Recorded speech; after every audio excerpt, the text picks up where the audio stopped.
Coming up, I wear a coat, smoke show, and one important question gets answered. When I'm gonna buy a diesel? Guten Tag and welcome to part 7 of Project Marseille, where the 12-cylinder action continues. In the previous episode, we took apart the prototype hydrogen engine, learned that it's very low mileage and very clean, and perfect basis for a build. So in this episode, we are proceeding with the block. We are going to remove the pistons, inspect the piston rings, clean them, and then reassemble the bottom end with brand new rod bearings. So let's get to work. Let's flip this chicken over.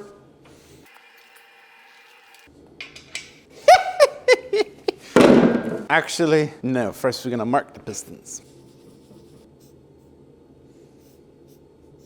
3, 4. Now back to where we were before.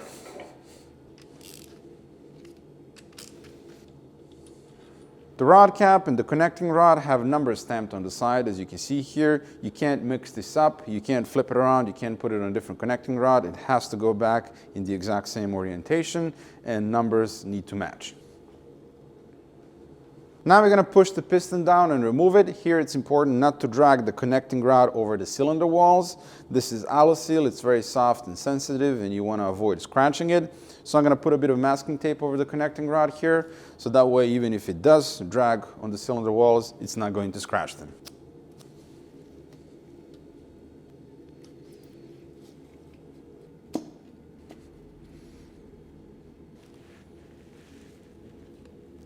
So as simple as that, bit of masking tape.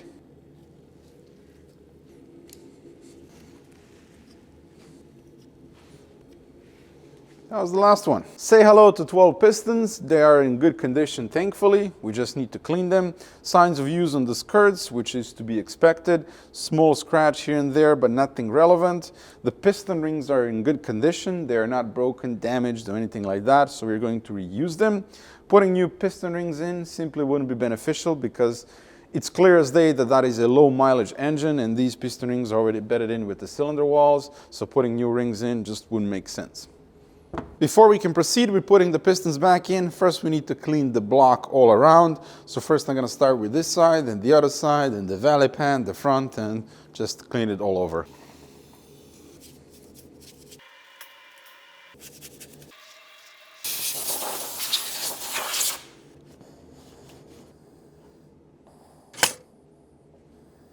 Victor Reinz gasket remover, plastic scraper,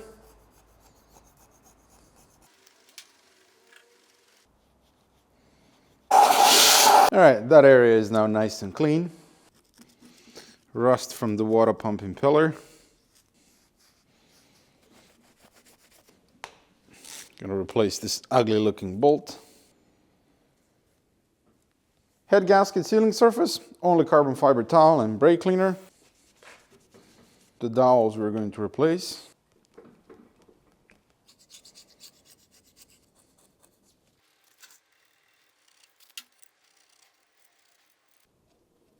Visual appearance and stains in the aluminum don't matter one bit. What's important here is that the surface is smooth when you go over it with your finger.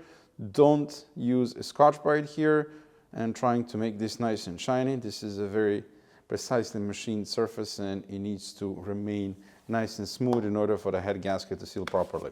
So this is all good. My fingernail is not catching anywhere. So now we're going to flip it on its side, clean the head bolt holes, and flush these oil channels as well. We can do that now actually, and the coolant jackets as well.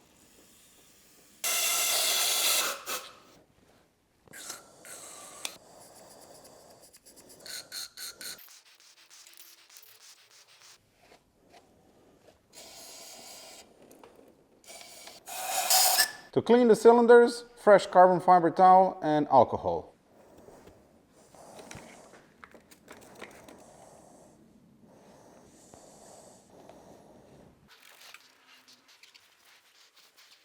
Second, more fresh towel. That's all of the cylinder bores nice and clean. And someone mentioned in the previous episode how there's no cross hatching. Yeah, this is alusil block. There is no cross hatching. Alusil stands for aluminum silicon, and there's a special honing process where you bring out the silicon on the surface, and that's what the piston rings ride on. Otherwise, aluminum is too soft and piston rings would just eat the block. And when you hone it, the surface looks, well, like that. Clean microfiber. All right, now that the cylinders and crankshaft are bone dry, I can use compressed air to blow them out. And if you're wondering about main bearings, there's really no need to touch them. This is a very low mileage engine. The rod bearings, they see far more wear than main bearings. Now I'm gonna do a bit of fogging oil for men for the main bearings. Just spray through the holes here. Watch out! Big box coming through.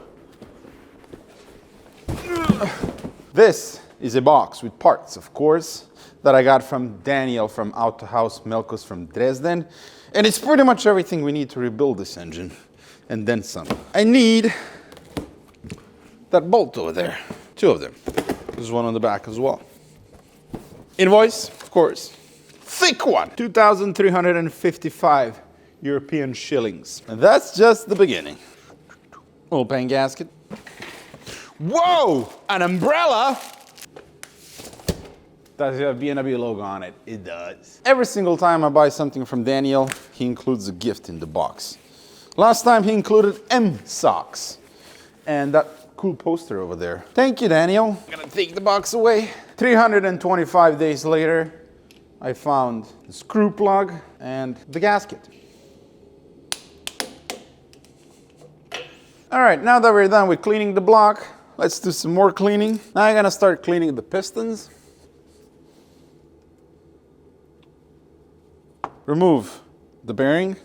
So to clean the pistons, we're gonna use this Carbon X Protect thing that I used in the past. Let it cook for a minute. Where's my plastic bristle brush?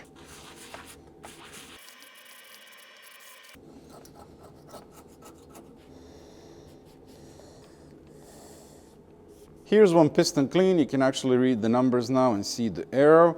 And again, the goal here is not to make all of this shiny or use anything aggressive like Scotch-Brite. You'll scruff up the surface that way and create, well, perfect surface for carbon to stick to. So just nice and clean, making sure that the piston rings move freely in their groove. And that's it. So now we're gonna use fogging oil for men, lube up the wrist pin, and then also on the piston rings. Just make sure that all of the piston rings move smoothly. Clean the rod cap, remove the rod bearing.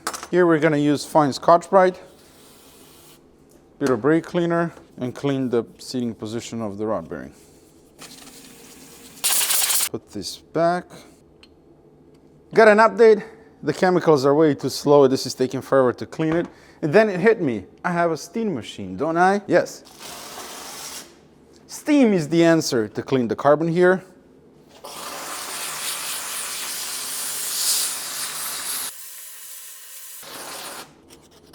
And then I follow up with throttle cleaner.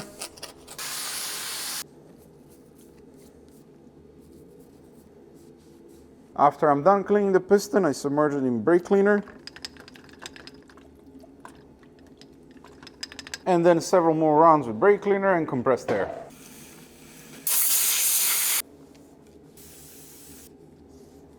Finally done, all of the pistons are thoroughly clean, and like I said, don't get obsessed here and try to get them super shiny and stain free. Visual representation here doesn't matter. I've seen people use drill brush attachments with steel and whatnot and clean the top of the pistons with that. Then they make them all nice and shiny and scruff up the surface.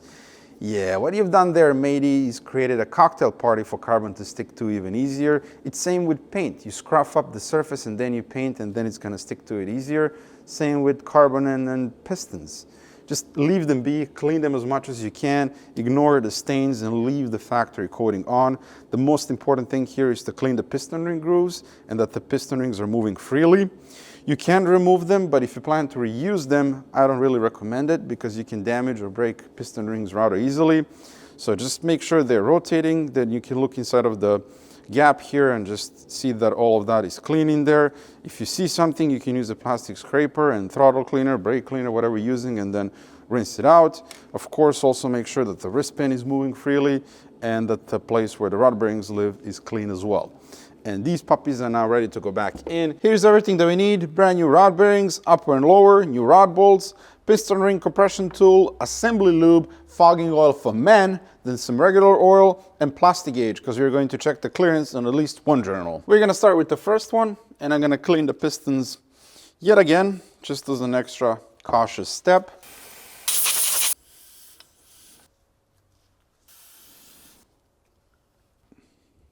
Now we're going to install the lower rod bearing in the rod cap, which is the red one. And these are original BMW bearings, and for some reason they have these lines. They look like scratches, but they're not, and every single one of them is exactly the same. And I even searched the interwebs, and they all have these lines. So I'm not sure what's the dealio there, if it's from measuring tools or just production process, but it's normal. To install the bearing, it's quite simple. Just first make sure to clean the rod cap and that this is oil-free. Then line up this notch here with the notch in the cap and push the bearing in. It is as simple as that. Direction in which you install the piston is crucial. On bank 1, which are cylinders 1 through 6, this arrow here that's stamped on the piston needs to point towards the front of the engine. Now we need to spread out piston ring gaps as per the repair manual so they don't overlap each other. One gap can go here, then the second one here, and the third ring, which is the oil compression ring, it's 3-piece. So one gap can go here, the middle one here, and then another gap here. So essentially like a Mercedes sign. This is not super crucial as the piston rings move once the engine is working, but it is a good starting point and it is what the repair manual says. Therefore, we're gonna listen to the people who built this engine in the first place. So first one can go there. Then the second one there. That's all of them spread out. Coat the piston skirts with oil.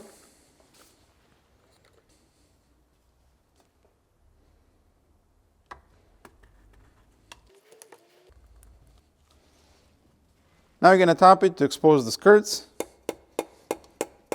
like that. The upper rod bearings have blue marked on the side.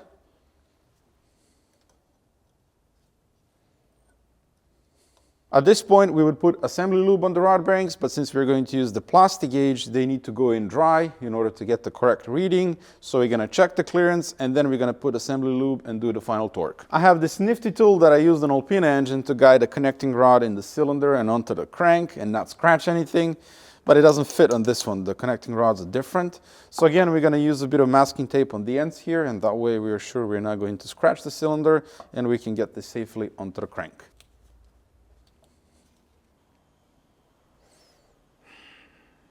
What? This? I got inspired by those BMW Group archive videos. Wanted to look professional here, although I was on a bit of a budget, hence this. Spent all my money on rod bearings and blueberry muffins, so cut me some slack. Anyway, now I'm gonna devour this delicious blueberry muffin, then we're gonna plant the pistons and drink some beers. Good plan. Final wipe down with a clean carbon fiber.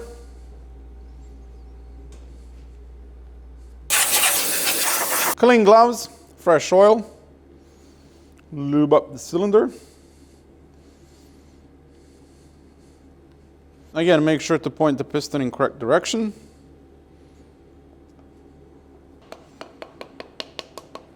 Rubber handle, tap it in place. Hold the connecting rod and rotate the block.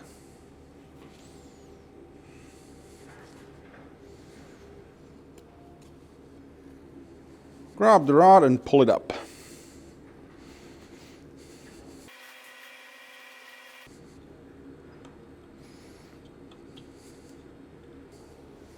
Bank stripe pistons are different. They also have an arrow on it. I don't know if you can see that, but that needs to point towards the front of the engine.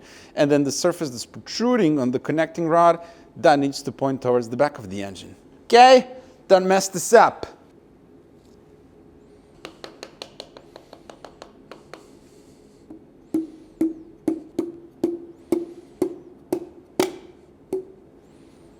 hold the connecting rod, don't let it slap around. Very good, man, very good. So use 3 hands if you have them. If not, 2 will do. Now you're gonna place the plastic gauge, but first, a little bit of silicone spray here, so you can remove the said plastic gauge easier. Also on the rod cap.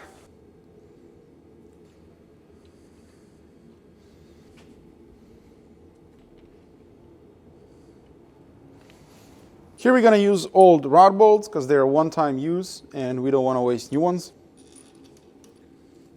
The torque for rod bolts is 5 Nm, then 20 Nm, and then 70-degree angle.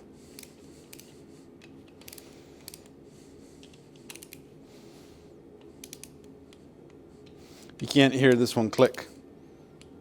It's too quiet.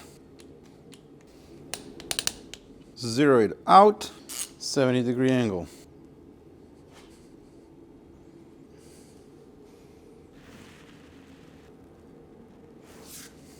Now you gotta remove the caps and check the clearance. The rod bearing clearance for M73B54 engine is 0.016 to 0.0158 millimeters. And here we have 0.038 millimeters, which is in the middle and spot on. So we are good to go here. I've mentioned this when we rebuilt Alpina engine twice. Plastic gauge isn't super precise, it's just going to give us a rough number so that we know we are within specified spec. It's not going to give us an exact number. Here we are perfect, and I'm actually not going to plastic gauge any of the other journals because it's not needed. We are using exact same block, exact same crankshaft, connecting rods and bearings. Nothing has changed. But if you're building the engine, you're using fresh components and whatnot, then it's better to use plastic gauge just to make sure you are on the right track. So now we're gonna clean this up, put assembly lube, and knock out the rest of them. To clean the rod bearing, just use oil. Do not use brake cleaner. Liquid moly assembly lube, clean finger.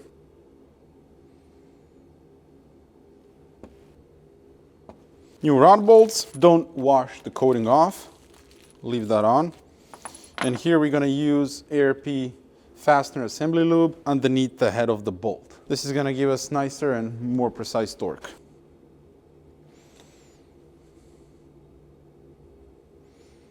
Now throw these gloves away and do not get this lube on the bearings. Clean finger and assembly lube for the upper rod bearings. Actually, we're going to use a different finger, the longer one. Yeah, get it nice and lubed up. And if your wife just walked in, tell her it's not porn. It's just a man in a white coat building a V12 engine.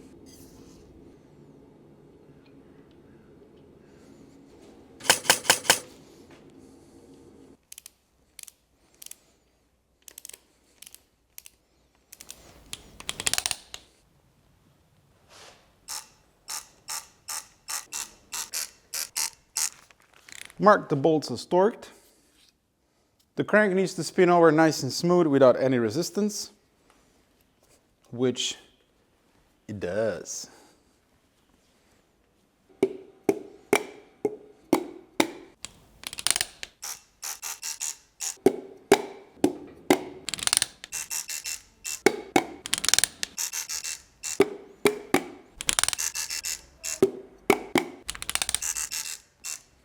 Rotisserie chicken version 12 cylinders is a go.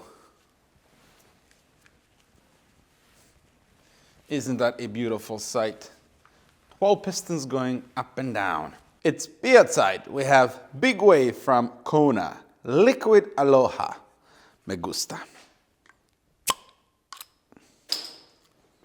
Cheers. That's the bottom end reassembled with brand new rod bearings, everything torqued to spec, and that's that part of the project done. Next would be to reinstall the heads, but as you can see, the table is empty. The heads are gone, they're not there. Ha! That's because I found a company that's going to port them. I've had a lot of help from my lovely subscribers. You've been sending me messages all over the place and suggesting specialty machine shops, and I reached out to like 10, 15 of them.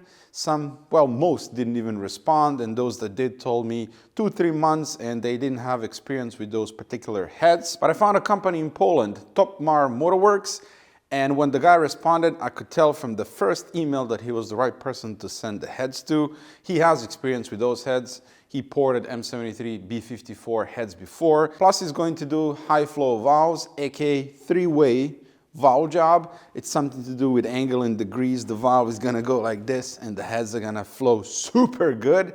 So I'm really, really excited about that. And I asked him if they can film a little bit of the process as well, because I think that would be interesting. But once that is back, we can put the heads back on the block and just reassemble the whole engine.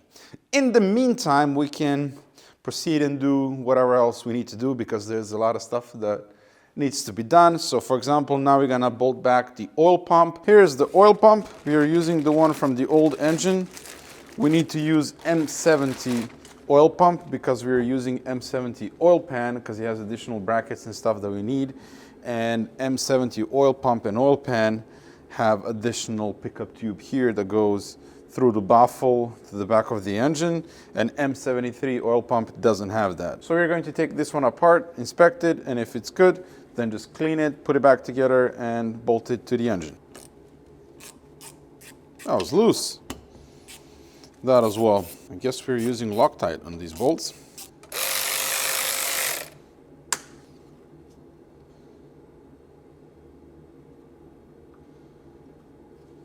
Cool. This is a very simple pump.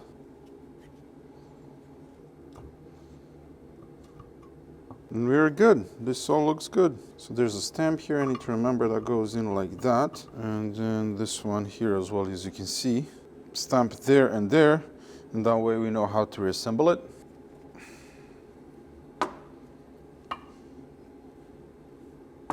And then there's a dowel here that we can remove.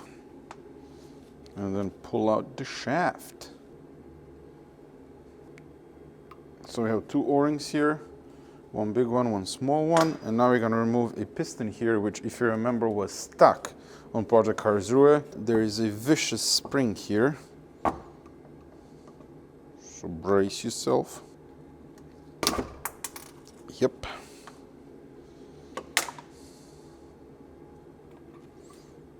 Will it just come out? There it is. Good news, the pump is in great condition, definitely usable. Usually if it swallows something like, say, a big chunk of metal, you'll see a lot of damage here on these gears, whatever they are. There is something small here and there, but nothing that would prevent us from using this pump. So now we're just gonna clean all of this and put it back together. After the ordeal of cleaning the pistons manually, I finally pulled the trigger and got myself an ultrasonic cleaner. Biggest one I could find, which turns out is not that big, but should be plenty for our needs. Let me read you some perfect English from instruction manual here. Thanks for purchase ultrasonic cleaner. You're welcome. Please read instruction manual carefully before operation to avoid damage to the machine or any danger to personal safety. Yep. When the indicator light is on and make ZZ sound, that's what it says, ZZ sound, it shows ultrasonic operation work okay. Okay. To stop cleaning, press off once. These are knobs. You can't press them. Anyway, to stop cleaning, press off once, the ultrasonic stop run, and so on. It's very entertaining. This machine is definitely not made in China, I can tell you that much. Let's see if I can figure out how to work this thing. And I bought this, some sort of cleaner. Says it's safe to use for fuel injectors, cylinder heads, and car parts. Wait, is the valve closed? It is. Is it though? Yes.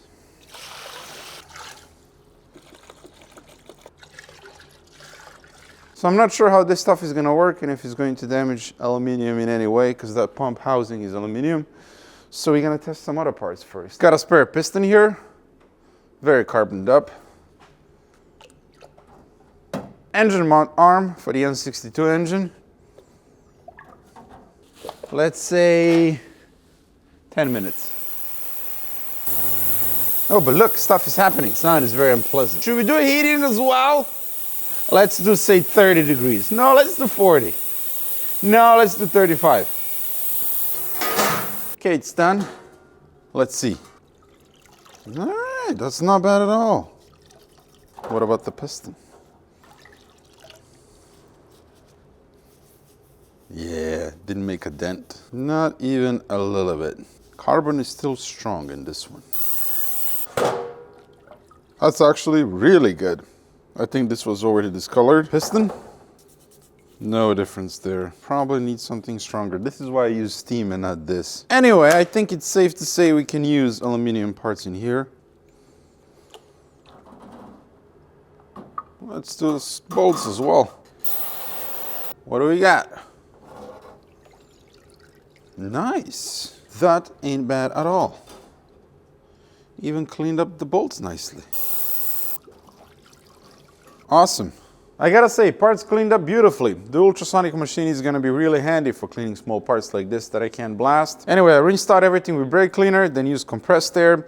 These parts here I didn't put in the machine because they seem far too sensitive for that and there was no need. So I just used brake cleaner and compressed air. The first thing I wanna see if this little piston plunger thing still floats freely inside this hole. So let's get some oil going.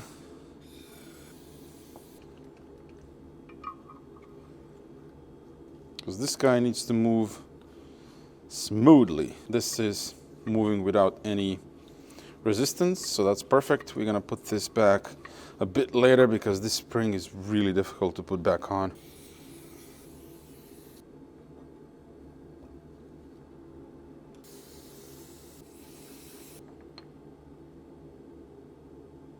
The dowel.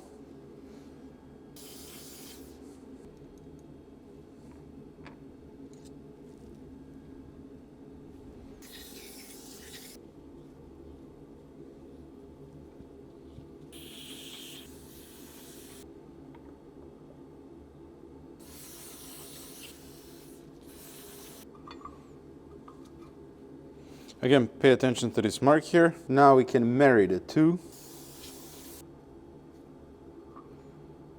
Loctite.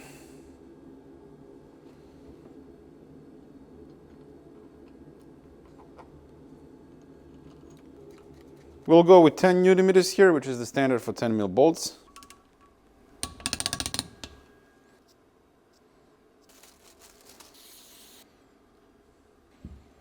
Good. Then this pipe goes here, and we'll do that O-ring a bit later.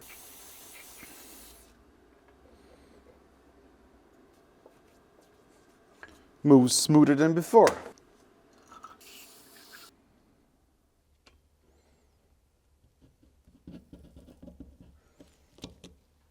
No way! From the first try. Okay, that was a lot easier than I thought it was gonna be. I can't remember if I struggled with this on E32 or not. And that's the fuel pump. No, not the fuel pump. And that's the oil pump rebuilt. More like cleaned and reassembled. We have an O-ring here that we need to replace.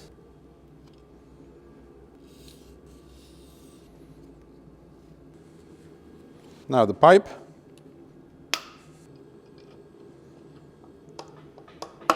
Quick tip, when you're doing bolts and nuts that are inside of the engine, clean your socket because I use this thing for everything and it's usually full of crud. So I just use some brake cleaner and compressed air and now it's clean. Okay, this is not gonna work. That's why it stopped. I need to remove the oil pump again and replace these spacers, get them from the old engine because they're different.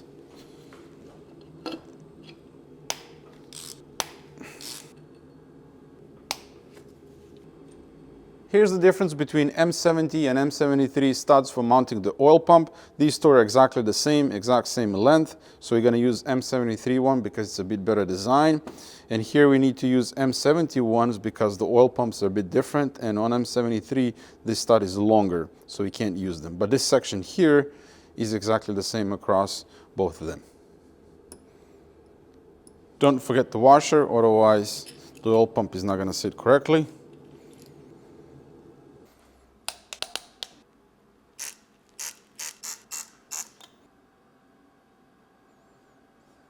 .45 degrees. And here we're using M70 bolt because it's a bit shorter. And here you can also adjust the tension of the oil pump chain, which we're going to do a bit later. So this one we are just going to snug up. We're not going to torque it to spec. And then once we reinstall the sprocket and the chain, we can check the tension and adjust it if needed. Mark the nuts so we know we torqued them. This one we're just going to snug up. Let's do the coolant drain plugs.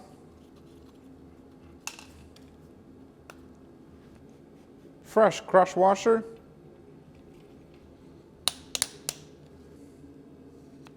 At this point, this is as far as we can go with the engine until the heads come back from Poland. Hopefully the camshafts will be done by then as well. Once I have all of the parts, it's just a matter of reassembly and we can finish the engine all together. For now, I'm gonna wrap it like a Christmas present so dirt and dust and stuff can enter the premises and just ruin the engine. Then we're gonna shove it somewhere in the corner and we'll find something else to do. Protect the cylinders. That ought to do it, but I'm thinking more, you know. Professional wrap job. What next? Well, I'm gonna stare at the car for about 10 seconds and figure out our next move. Actually, I already figured it out. I was thinking to drop the rear subframe and get the car ready for dry ice blasting, but I don't wanna do that. We have enough parts laying around as it is. So instead we're gonna rebuild something. I'm thinking carbon canister for fuel vapors and power steering pump.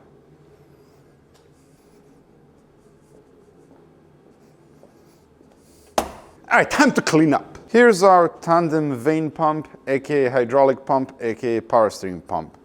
It's very grimy as you can see, so I'm thinking let's plug up the holes and put it in the ZZ machine and see if you can degrease it first. So I'm gonna put a bit of Victor Rheinsoplast on the bolts so you can't leak through the threads. In you go.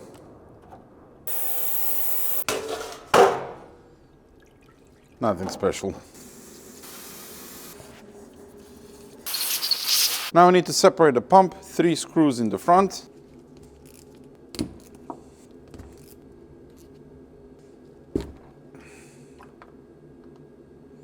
One O-ring here. Now the other half.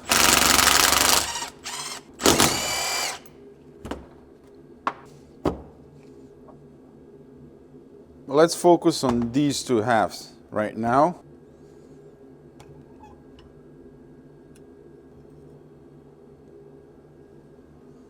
Let's make sure we clean all of that. Let's remove this as well so we can clean everything thoroughly. Okay, let's clean the surface here.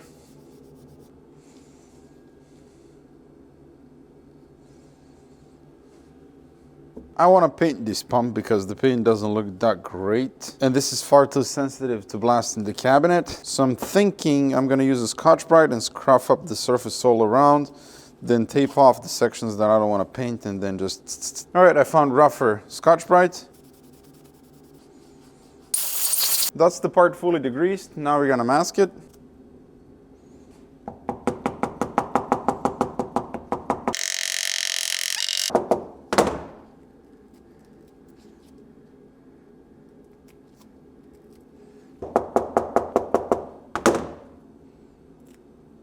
There we go, all masked up. Now I'm gonna degrease this one more time and then off to the paint booth. We're gonna use engine paint as this is resistant to chemicals, oils and stuff. I thoroughly warmed up this can because it's pretty cold outside.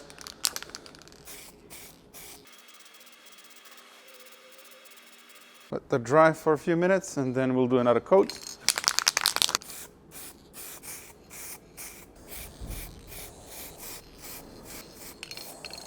While the other parts are drying, we're going to continue with this half. We need to remove the shaft, aka Samuel Jackson.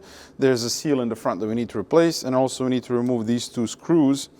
There are O-rings behind them that we also need to replace. There's a washer there. Popping them screws. Ow! Okay, I'm going to put this in the vise. Nope. Ain't no one removing that bolt now. This is how I removed it last time, man. Well, that backfired big time. I ruined both of the screws completely. Not sure why they melted. I did this on E32 and on another pump that I rebuilt. Same dealio, I used an impact. This screw came out almost instantly without any damage, but these just shredded to pieces. So I think we're gonna drill these two out.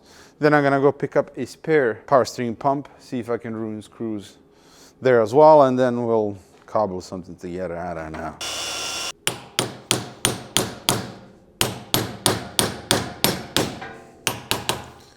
All right, this one is out. Maybe I should do it like that instead of using an impact. Remove the plunger as well.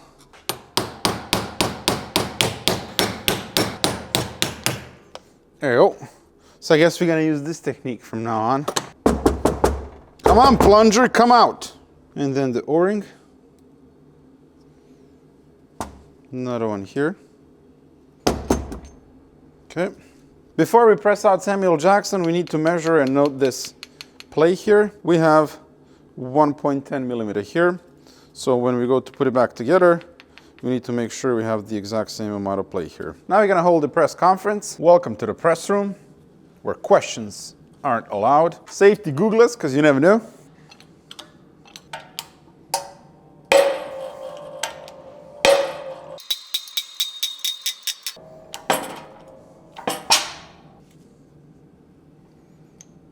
Operation Extract Samuel has been successful. This is the seal in question.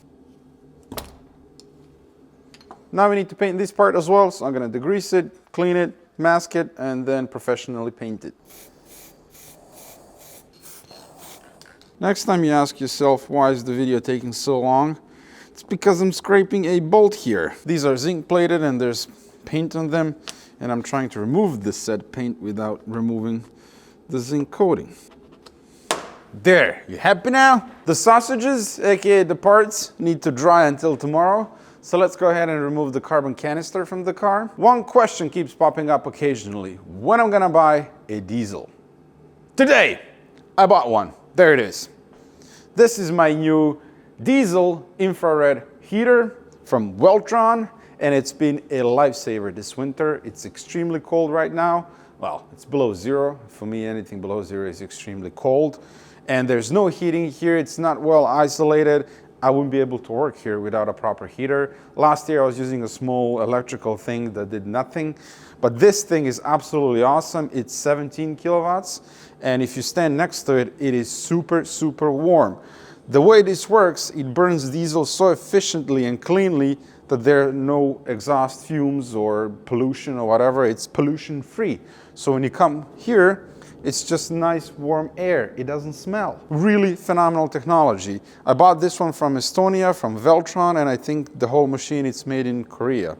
So really good quality. It consumes about 1.5 liters of diesel per 1 hour. One more thing to note, listen to it. It's pretty quiet, isn't it? It's 30 decibels or something like that, which is pretty quiet and really important for me because if I have a lot of noise in the background, I can't really film. And this thing is super convenient. It has wheels here so you can move it around the shop. If I'm working over there, I can just roll it here and there. You can't close and isolate the room all the way because this machine needs fresh air. That's how it manages to burn cleanly.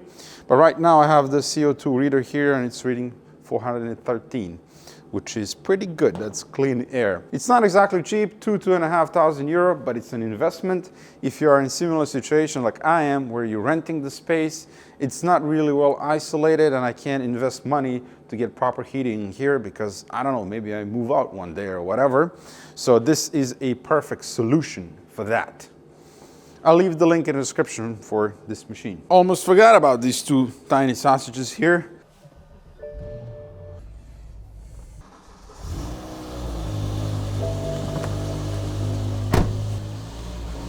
I love Project Rally.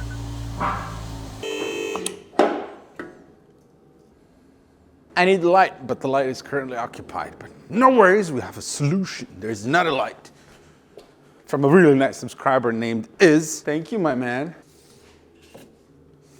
The carbon canister lives right over there underneath the windshield washer botella. So let's remove that first. Let's not break anything. Then disconnect what appears to be a fuel hose. From the factory, it was a garden hose. Ah, broke the pump. Guess I need to add the pump to the list. Okay, let's not disconnect this one, but rather disconnect. Ah, we're gonna have fluid then. The extraction device. A gooey substance. Oh, one more connector here. How many pumps does it have? 3. Oh.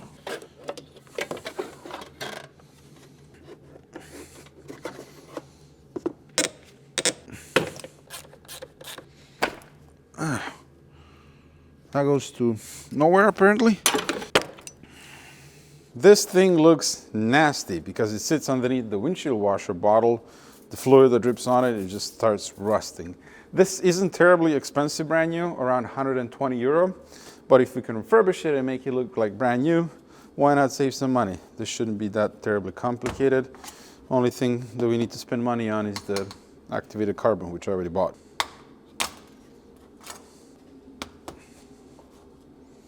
Well, hello. The foam is not looking very good. The foam is gonna disintegrate, I think. Yep. So this should be fairly simple. There's a grill here. There's another filter inside that we need to clean, and then activated carbon. It stores fuel vapors from the fuel tank. Then it cleans that vapors and stuff, and then it sends it into the intake manifold. It is a green machine, this car. Now we need to figure out how to remove this metal thing here. Some guys on the forum drilled out holes here, and that way you can pop it out, but 2 of them said you can rotate something and then get it out without drilling. How do you do that? Do you push it down maybe? I don't know.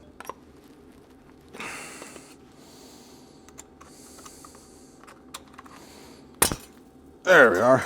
Bent it ever so slightly, but I can bend it back into shape. So what I did is I pushed it down that way and then just kind of and that way out.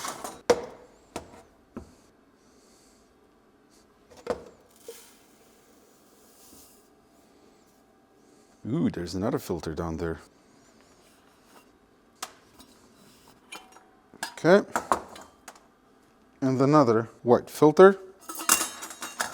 And it is completely disassembled. I'm gonna pop this and this in my Vixen Surface Treatments vapor blasting cabinet, remove the paint and rust, and then back to the paint booth. Here it is after vapor blasting. Looks beautiful, doesn't it? But as this is steel, we need to paint it, otherwise it's going to rust. So I'm gonna degrease it, use a Scotch-Brite to scruff up the surface so the paint sticks to it a bit better, because after vapor blasting, the surface is really smooth.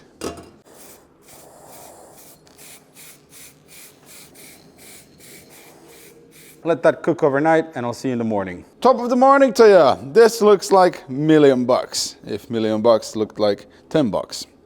But anyway, let's unmask this. It actually looks really good. Ah, look at that. This is the part number for the pump rebuild kit, directly from the dealer, 22 euro, and it contains everything that we need to reseal the pump. So let's start with this half first. I'm gonna blow it out with compressed air one more time. We're gonna need some fresh oil. E31 uses green hydraulic fluid, CHF 7.1. This is the same stuff from Febi. See? Green, not ATF. Oil. First the spring. Then this check valve. And then this. Push it in. Oh! It sprayed oil directly into my pants, and these were freshly washed. That is nicely seated, and I put it in the exact same way I took it out. I'm doing that for all of the stuff that we are putting back in. V that's stamped here points this way. Next, this piece here, we have 2 seals. Rubber on the inner side and some sort of plastic on the outer side. Let me rinse this out. This goes on the outside. Now I'm going to remove the little vanes, and the way I'm going to know how to put them back in, this is going to be a bit tricky to show, but this is how I'm going to know how to put them back in their original place. You can see one side is a bit blurry, almost matte looking, and then the other one is shiny. The shiny one goes on the outside, the blurry one goes towards the inside. I also marked it when I took it out. This side goes in, a bit more oil, and then put the vanes back in.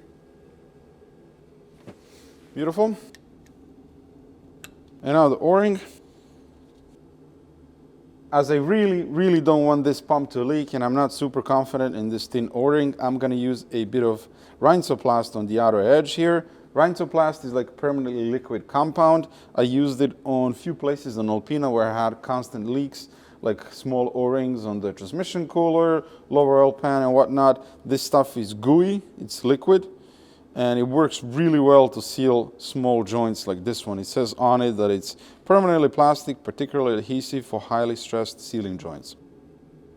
Just a little bit like that, and when we bolt this up, the excess will come on the outside because the O-ring is going to stop it from going on the inside of the pump. Here we need to line up 2 lines on the housing here. Start the bolts. And now good and tight, doesn't need a ton of torque.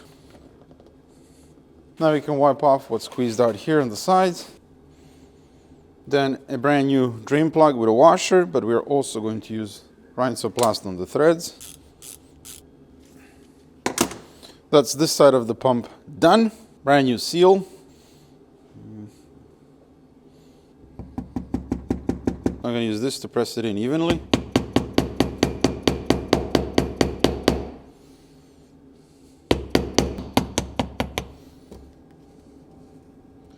That's the seal fully seated. Clean Sammy Jackson. Don't forget this washer here. Now back to the press conference room.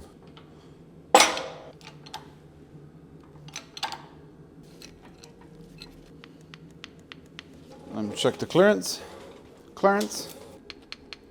The play is still there, which is important. Here's the spare pump that I picked up this morning. Let's see if we can ruin these screws as well. Still a little bit of heat.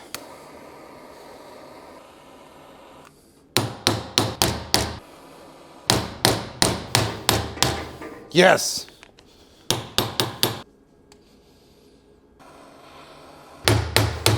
Yep, there it is. So heat, hammer, and bent screwdriver. Don't use an impact. It worked for me twice, but third time it most certainly didn't. Spring.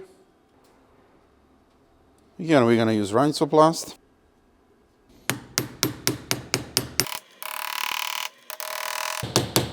You kind of feel it when it bottoms out. This doesn't take a lot of torque, it's a few threads. That'll do it. No chance for this pump to leak. Bit more oil here. Good and twist. Nice. Now I'm gonna clean up the pump from oil and stuff, and then I'm gonna touch up these screws with paint.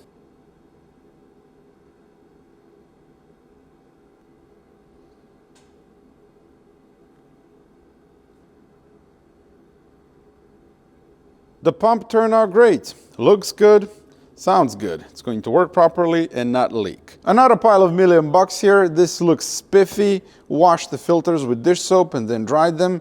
Brand new clamp. This looks beautiful. Cleaned this and that as well. Fresh foam. I don't know why it's blue, but it is. And fresh active carbon. The thickness of the old foam sponge filter is around 15 millimeters. This one is 30, so double. But it's also not as dense, and I think once we squish it, it'll be fine, or I can just cut it in half. I did buy another one, but this is far too dense, far too thick, so I don't think it's gonna work. This was $10 on Amazon, and that was another $10.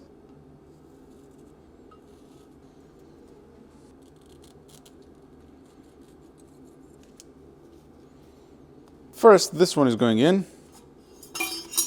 Oh, self-placed. Then this. Then the rubbery piece. Then this one. We have about 1 liter here according to this cup.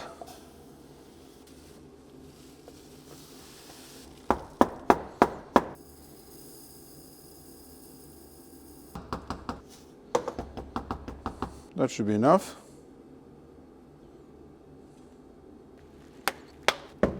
All right, that is now clipped in. Nothing is coming out, which is good. It's also not shaking, which is how it was before.